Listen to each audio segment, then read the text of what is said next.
Hi, guys, gals, and non-binary pals. I am finally back. Before I get started, let me just talk about my lipstick shade here today. So it's actually a combo of two things. This Avon lipstick, um, and this Sailor Moon lip gloss.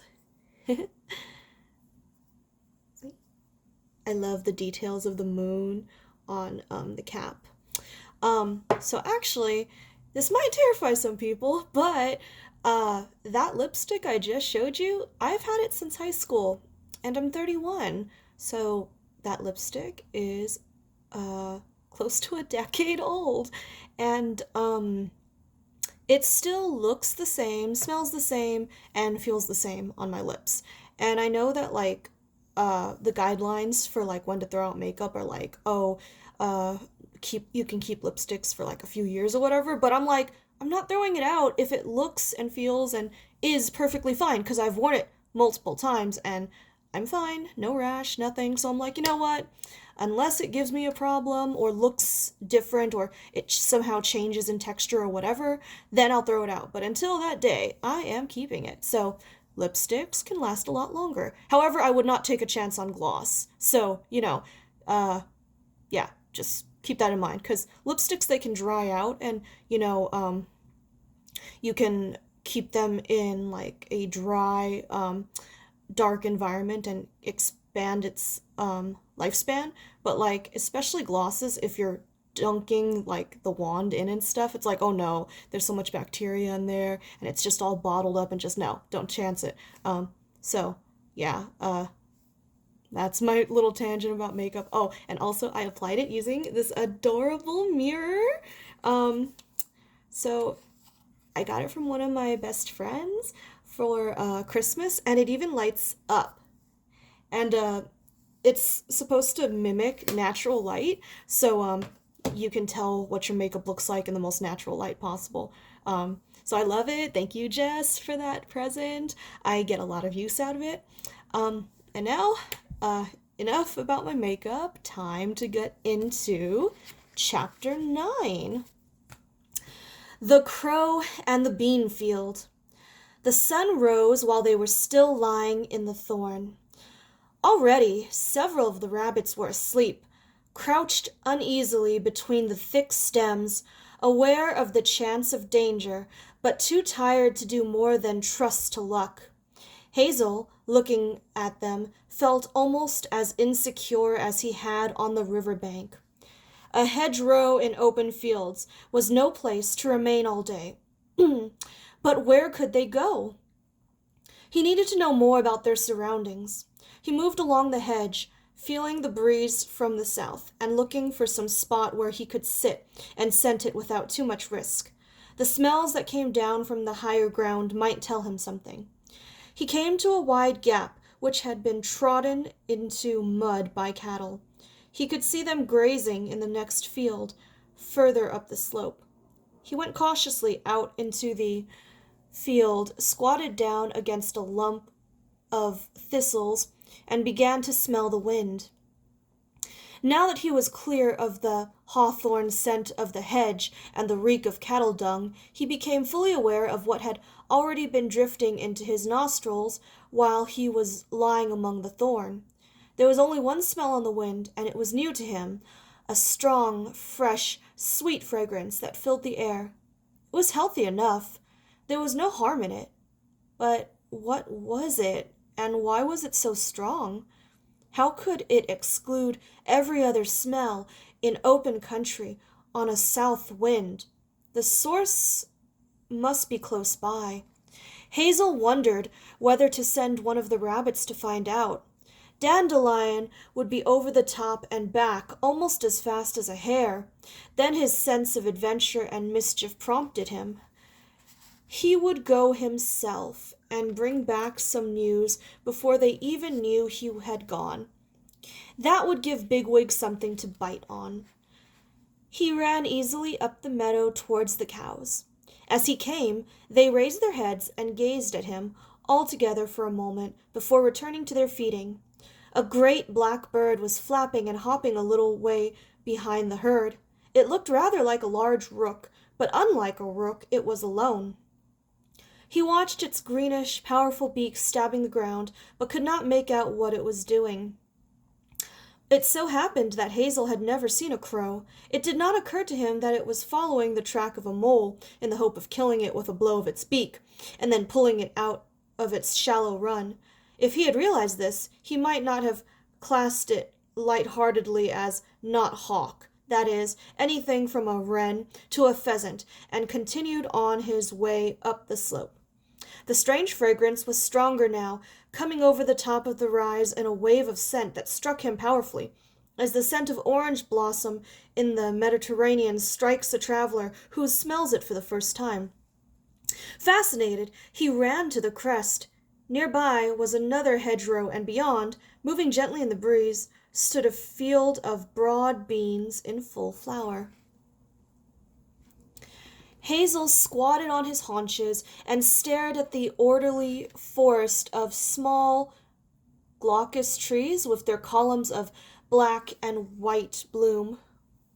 He had never seen anything like this.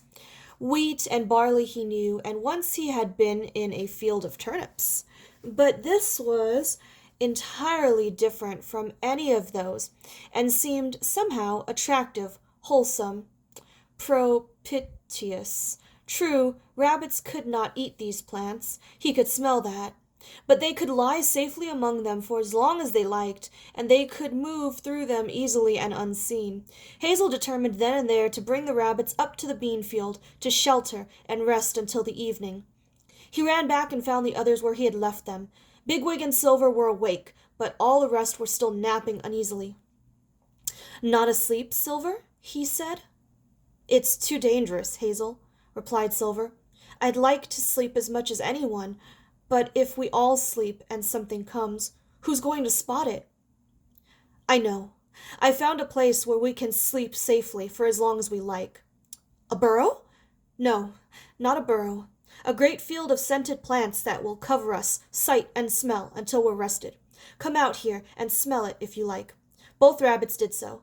"You say you've seen these plants," said Bigwig, turning his ears to catch the distant rustling of the beans. "Yes.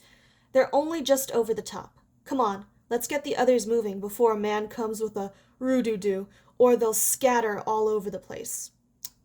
Roo-doo-doo, tractor, or any motor. They also call cars this, because, rabbits can't tell the difference. Silver roused the others and began to coax them into the field. They stumbled out drowsily, responding with reluctance to his repeated assurance that it was only a little way. They became widely separated as they straggled up the slope. Silver and Bigwig led the way, with Hazel and Buckthorn a short distance behind. The rest idled along, hopping a few yards and then pausing to nibble or to pass droppings on the warm, sunny grass. Silver was almost at the crest when suddenly, halfway up, there came a high, screaming sound, the sound a rabbit makes, not to call for help or to frighten an enemy, but simply out of terror. Also, it is never a good thing when you hear a rabbit making any sort of loud sound. Naturally, they're very quiet. They usually don't make any sound. The most we got out of my pet rabbit was sometimes he would huff at us when he was kind of angry and he wanted us to stop petting him. But it's a bad sign when your rabbit makes a lot of noise. They can actually die of a heart attack and die of fear, so you need to be careful about that. Fiver and Pipkin, limping behind the others, and conspicuously undersized and tired, were being attacked by the crow. It had flown low along the ground, then pouncing, it had aimed a blow of its great bill at Fiver, who just managed to dodge in time. Now it was leaping and hopping among the grass tussocks, striking at the two rabbits with terrible darts of its head.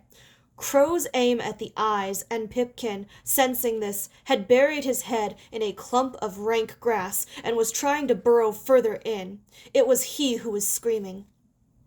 Hazel covered the distance down the slope in a few seconds. He had no idea what he was going to do, and if the crow had ignored him, he would probably have been at a loss. But by dashing up, he distracted its attention, and it turned on him. He swerved past it, stopped, and looking back, saw Bigwig come racing in from the opposite side. The crow turned again, struck at Bigwig, and missed. Hazel heard its beak hit a pebble in the grass with a sound like a snail shell when a thrush beats it on a stone. As Silver followed Bigwig, it recovered itself and faced him squarely. Silver stopped short in fear, and the crow seemed to dance before him, its great black wings flapping in a horrible commotion. It was just about to stab when Bigwig ran straight into it from behind and knocked it sideways so that it staggered across the turf with a harsh, raucous cawing of rage. "Keep at it!" cried Bigwig. "Come in, behind it! They're cowards! They only attack helpless rabbits!" But already the crow was making off, flying low with slow, heavy wing beats. They watched it clear the further hedge and disappear into the wood beyond the river.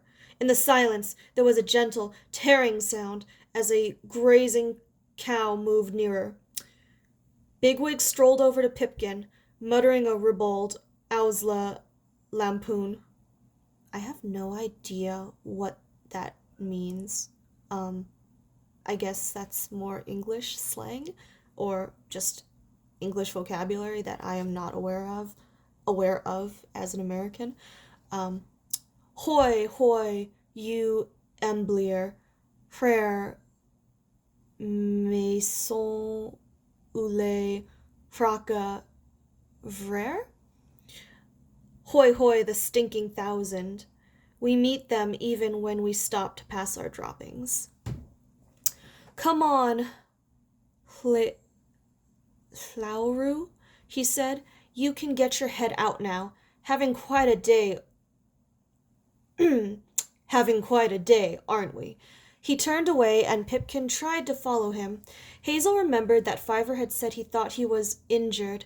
Now, as he watched him limping and staggering up the slope, it occurred to him that he might actually be wounded in some way. He kept trying to put his near side front paw to the ground and then drawing it up again, hopping on 3 legs. "I'll have to look at him as soon as we're settled under cover," he thought. "Poor little chap, he won't be able to get much farther like that." At the top of the slope, Buckthorn was already leading the way into the bean field. Hazel reached the hedge, crossed a narrow turf verge on the other side, and found himself looking straight down a long, shadowy aisle between 2 rows of beans. The earth was soft and crumbling, with a scattering of the weeds that are found in cultivated fields. Fumitory, charlock, pimpernel, and mayweed, all growing in the green gloom under the bean leaves. As the plants moved in the breeze, the sunlight dappled and speckled back and forth over the brown soil, the white pebbles and weeds.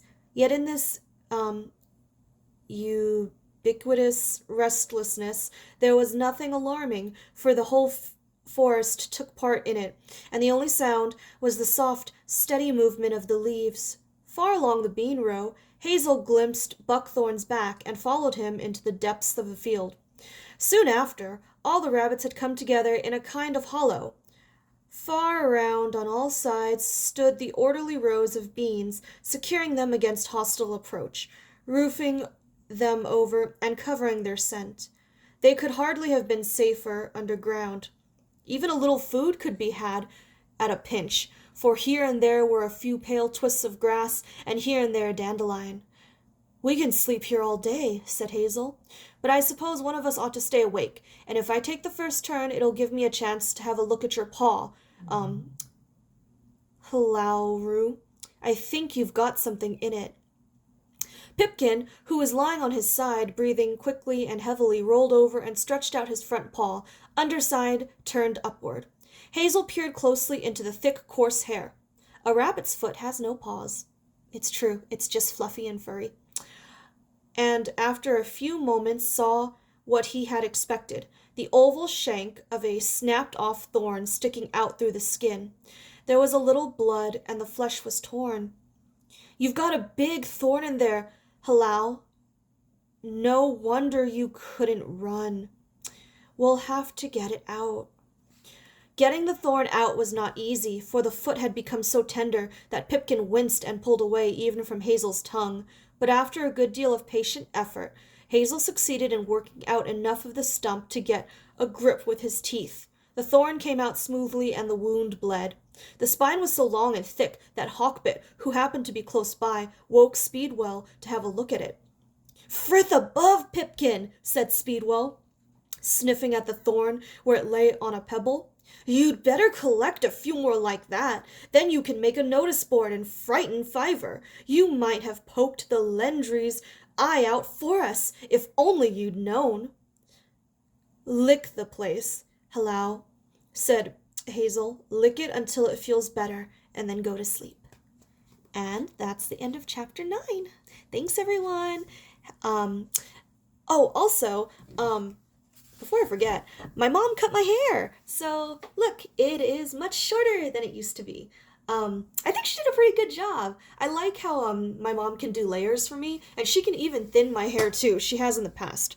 But because I am in surgical menopause, and I'm on HRT, but there is no replacement for your own hormones. It can be close, but it's not quite the same. So with that have been some changes in like my skin and my hair.